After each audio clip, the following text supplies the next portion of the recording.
ibibigay kulay ni Lola Pina sa loob ng bahay ni Kuya. Galaw-galaw para hindi pumanaw. Giling-giling para hindi malibig.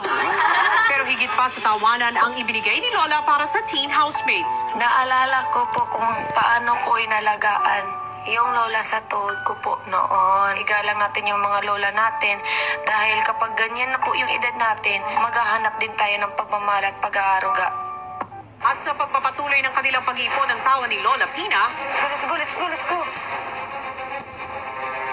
Alam niyo na kung anong gagawin niya dito. Alam eh. Iba na lang. I feel like I'm useless kasi ako lang po yung nagmamanage. mapagtagumpayan nga kaya nila ang third lucky task ni Kuya. Abangan ngayong gabi. Ang emosyonal na huling araw ni Lola Pina sa loob ng bahay. Kaya hanggang binibigyan ako ni Lord ng buhay, magsisilbi ko sa kapwa ko. Dito ko rin nadama ang masayang ng birthday ko. Dito pa rin sa Pinoy Big Brother, Lucky Season 7. Ang madalas na masayahin si Lola Pina nagbahagi ng isang malungkot na karanasan. Ito may kumuha sa aking kaibigan ko, karinderya. Siya nagluluto. Ako inampun niya, kinuha niya ako parang tindera. Natutulog kami sa ganyan na karton lang. Hindi siya ang may-ari ng ng restaurant niya. Merong may-ari. Alam mo, sabi ng may-ari, nakitang natutulog ako doon. Huwag daw akong patulogin sa loob. Ang ginawa ko, ako pag naalala ko, natulog ako sa labas, sa pintuan, umuulan pa. May payong ako. Natulog ko sa labas ako natulog, pinatulog, ayaw niya sa loob. Siyempre sumusunod naman yung aking kaibigan dahil siya nang tagaluto lang. Alam mo, hanggang na nga daw sa labas, umiyak ako. Nalasan ako. Umiyak ako ng tulog sa nalampasan ko. Tinan mo, dito na ako. Nalampasan ko. Marami na ako dito na nga, marami na ako naranasan yung minumurap. Pero matibay na ako. Alam mo, oo. Kaya na sinasabi kayo, huwag kang bibitiw. Kung ano mong problema ang dumarating sa'yo, mawawala yung problema niya. O tinan mo ako, tawa na ako ng tawa. Minsan naiiyak ako ganyan, okay na. Huwag na siya, wala na yan. Pero sinabi niya sa'yo, huwag kang bibitiw. Sabi niya lagi, yung mga bad na nangyayari sa atin ay challenges lang kay God.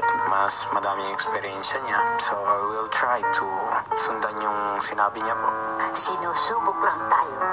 Dahil ako mas marami akong karanasan na malungkot, tibay lang, lakas, at huwag kang bibitay sa pananalig at pagtitiwala sa Panginoon.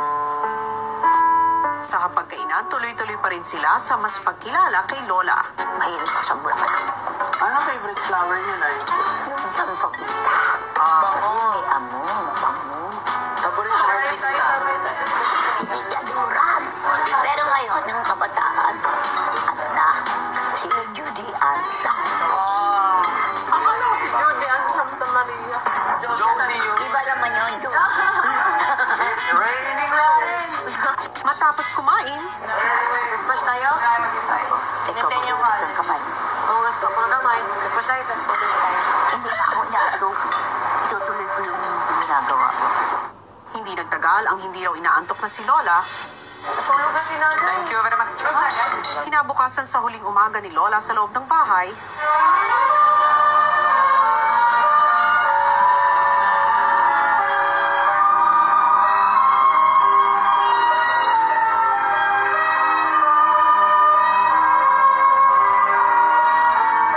samantala mga nominado na sina Aizan, Christian at Kisses ipinatawag ni Kuya. Mayroon akong ipapagawa sa inyo para sa kaarawan ni Nanay Pina. Kung tatanungin ko kayo ngayon, ano ang naiisip niyo para kay Nanay Pina?